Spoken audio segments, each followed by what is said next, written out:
आदरणीय सुनीता जी, कर्नल साहब के परिवार के समस्त परिवारजन, सभी जो शहीद हुए उन शहीदों के परिवारजन, आंदोलन में कर्नल साहब के साथ रहे वो सभी साथी जन और राजस्थान के कोने कोने से यहाँ आए हुए कर्नल साहब को श्रद्धांजलि देने आए हुए मेरे साथी, मेरे भाई, सम्मान के सामना किया। एक सैन्य अधिकारी के रूप में कर्नल बेसरा ने 1962, 1965 और 1971 के युद्ध में हिस्सा लिया। 1965 के भारत पाक युद्ध में उन्होंने युद्धबंदी तक बनाया गया, परंतु पाकिस्तान सेना भी उनके मजबूत इरादों को डिगा नहीं सकी। कृत संकल्पित होने के कारण अपने साथियों के बीच वो रॉक ऑफ जिब्राल्टर के नाम से जाने जाते थे। सेना से रिटायरमेंट लेने के बाद में लग गए। सामाजिक शिक्षा एवं आर्थिक रूप से पिछड़े गुजर समाज के उत्थान के लिए कर्नल बेसला ने समाज के आरक्षण की मांग की एवं इसके लिए कई दफा आंदोलन किए। आरक्षण आंदोलन के दौरान मेरी कई बार उनसे मुलाकातें, वार्ता हुई। मैंने देखा कि वो एक बेहद सुलझे हुए इंसान थे जो हमेशा अपने समाज को आगे रखकर चले। संक्रमित थे, परंतु समाज के लिए वो शारीरिक कष्ट सहकर भी अपनी मांगों पर अडिग रहे। मुझे प्रसन्नता है कि कर्नल बेसला द्वारा समाज के लिए की गई मांगों को सरकार के कार्यकाल में पूरा किया गया और कार्यकाल में उनके नेतृत्व में किए गए किसी भी आंदोलन में सरकार द्वारा किसी प्रकार का बल प्रयोग नहीं किया गया। कर्नल बेसला जब अस्वस्थ हुए, मेरी उनसे व उनके स्वास्थ्य की निगरानी करने वाले डॉक्टर से लगातार बात होती रही। कर्नल किरोड़ी सिंह बेसला का जन्मदिवस और अस्थि विसर्जन है। ये दुखद है कि वो आज हमारे आएगा। मैं कर्नल किरोड़ी सिंह बेसला जी को उनकी जयंती पर नमन करता हूँ। साथियों, 12 साल तक आंदोलन की लड़ाई को लड़के अपने समाज का अधिकार उन्होंने लेकर मांगा। मैं समझता हूँ कि ऐसे महापुरुष कई सैकड़ों साल में पैदा होते हैं और आज उन्हें श्रद्धांजलि देने के लिए हम लोग यहाँ पर आए। मैं आज यही कहकर अपनी बात को खत्म करूंगा कि मेरे जीवन में मुझे कई बार उनका आशीर्वाद प्राप्त हुआ, सिर्फ इसलिए कि उनका और किरोड़ी साहब का एक विशेष लगाव और आत्मसम्मान था। दोनों में सम्मान का रिश्ता था क्योंकि दोनों में एक खूबी थी।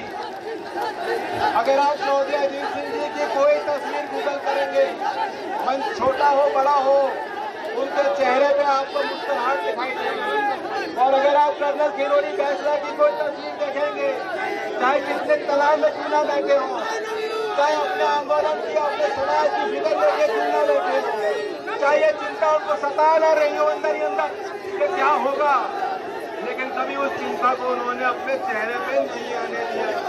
कितना ठहराव रखने वाले नेता भी कम होते हैं।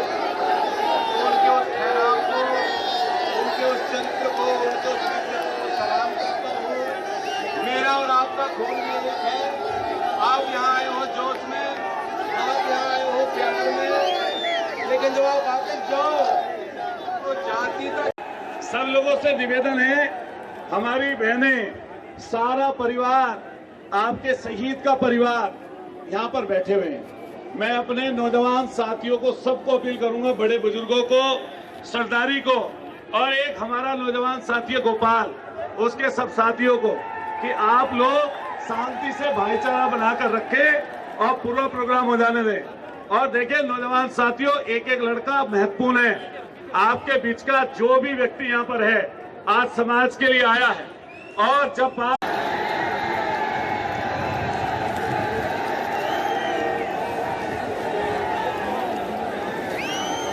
अच्छा भाई, मेरी बात सुनो यार।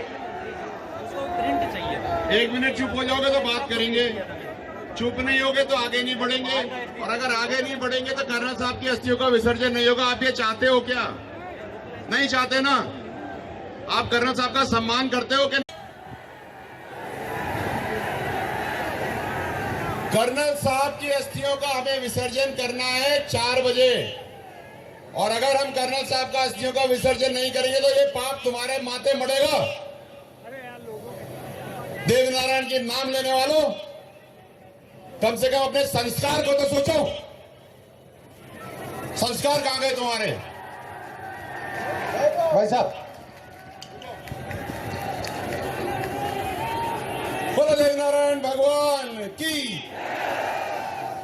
अब मैं आपसे दो चीजों की विनती कर रहा हूं, मेरी बात ध्यान से सुनो। अगर तुम गुर्जर हो, बगड़ावत हो, तो मेरी बात सुनो, और अगर नहीं हो तो बता दो कि नहीं हो ना? अगर आप बगड़ावत हो तो बैठ जाओ साहब, नीचे नीचे बैठो।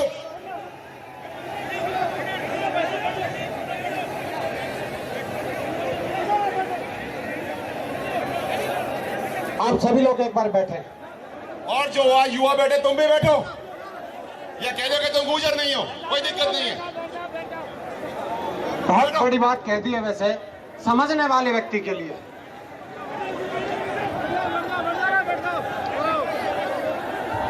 सब बैठ जाओ, एक आदमी खड़ा नहीं रहना चाहिए। जो मंच पे है वो भी बैठ जाओ सब। ये जाजम है समाज का, यहाँ पर कोई बड़ा नहीं है, कोई छोटा नहीं है, सब। सिंदूर खोया, उस गोली के लहू ने एक बहन का राखी का बहाव किया। उस लहू ने, गोली ने जिस माँ की कोख को सूना किया, वो शहीद का परिवार यहाँ बैठा है। बड़ी शर्म की बात है कि उन शहीदों के सम्मान में आप मेरा विरोध करिए, कोई आपत्ति नहीं है। कम से कम उन बहनों का तो लाज रखिए जो बहनें सामने बैठी हैं। कर्नल किरोड़ी सिंह बैंसला ने कहा था, बेटा जिस दिन विरोध होने लग जाए समझना कि तेरा कद बढ़ रहा है। मुझे खुशी है कर्नल साहब, आपके शब्द मुझे याद आ रहे हैं कि आज ये नारेबाजी हो रही है तो कहीं ना कहीं कुछ दस्तखत दिया जा रहा है। मैं कर्नल साहब के पूरे परिवार को बहुत बहुत धन्यवाद और आभार व्यक्त करना चाहती हूँ। और मेरी शहीद बहनें और माँ बहनें बैठी हैं, उन्हें मैं तहे दिल से श्रद्धांजलि अर्पित करती हूँ। बहनों, बिल्कुल मत सुनना, बिल्कुल मत सुनना, मैं सुनाऊंगी भी नहीं, बिल्कुल मत सुनो। कर्नल साहब की राजनीतिक मीटिंग हो, अरे उसमें करें तो अच्छा लगता है, पार्टी की मीटिंग हो तो अच्छा लगता है। ये मेरी मीटिंग नहीं है, ये कांग्रेस पार्टी की मीटिंग नहीं है, ये कर्नल किरोड़ी सिंह बैंसला की श्रद्धांजलि मीटिंग है। मुझे लगता है आज से पहले प्रधानमंत्री और मुख्यमंत्रियों के खिलाफ ऐसा होता था, तो मुझे लगता है कि आज मेरा कद बढ़ गया, इसलिए ये इस तरीके की हरकत कर रहे हैं। मुझे महसूस हो रहा है, खुशी हो रही है मुझे। आज राजनीतिक मीटिंग नहीं है, उसमें आप करिए, मैं सामना करने के लिए तैयार हूँ। पार्टी की मीटिंग हो तो करिए, मैं सामना करने के लिए तैयार हूँ। लेकिन वो शहीद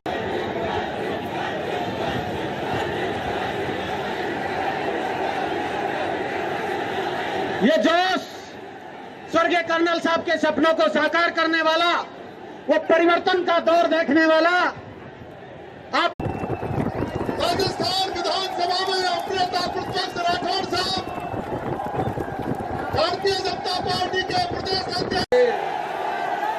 अस्थि विसर्जन के इस कार्यक्रम में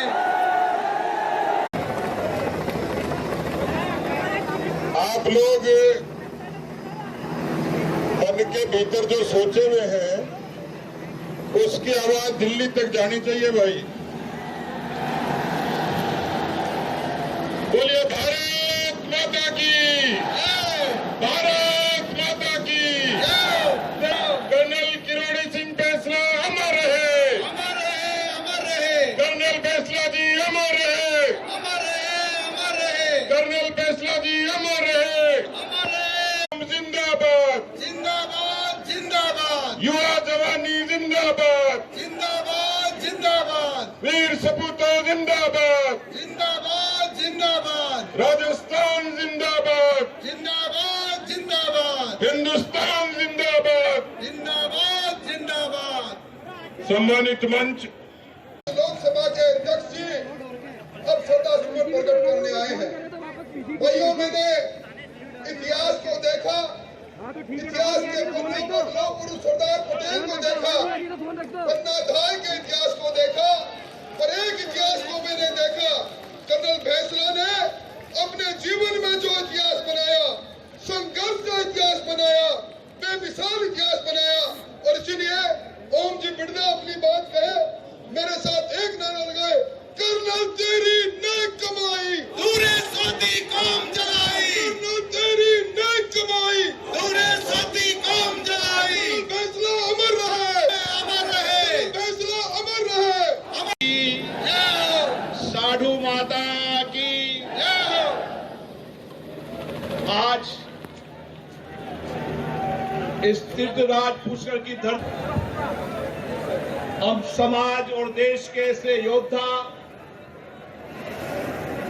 जिन्होंने पिछड़े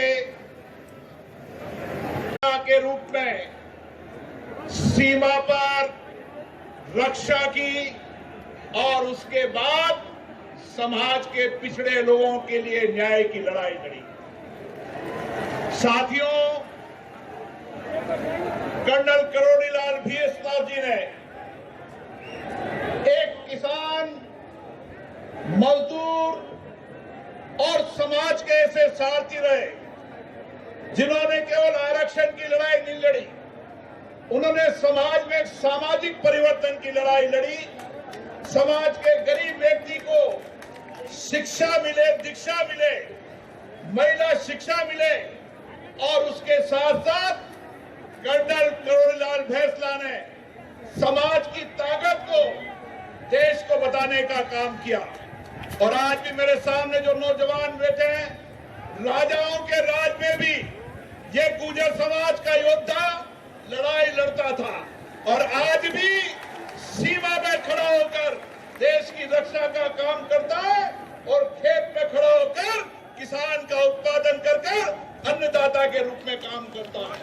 लोगों को सुबह दूध पिलाकर उनकी सेवा करने का काम करता है। इसलिए समाज एक यशस्वी गौरवपूर्ण समाज है और आज हम सब कर्नल करोड़ीलाल जी भैंसला जी को श्रद्धांजलि अर्पित करना है, श्रद्धा सुमन अर्पित करना है।